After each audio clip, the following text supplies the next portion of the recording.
the importance of that standard is really to allow operators to build and engineer their networks before they actually complete it. The biggest benefit of once the phase and time synchronization in the ITU is standardized is that operators can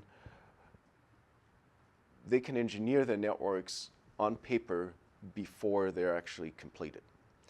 And what the ITU basically did, they said, we want to specify a maximum time error that every network element, every hop can introduce in the network.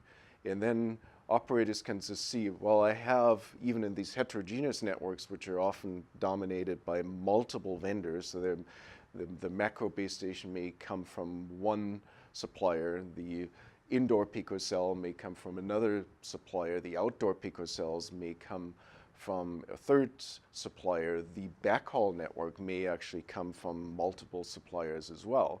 So it's very, very difficult for operators to engineer the timing performance of these networks until that standard is being ratified in March. And now every one of these network elements has to be actually within a certain class of time and phase performance.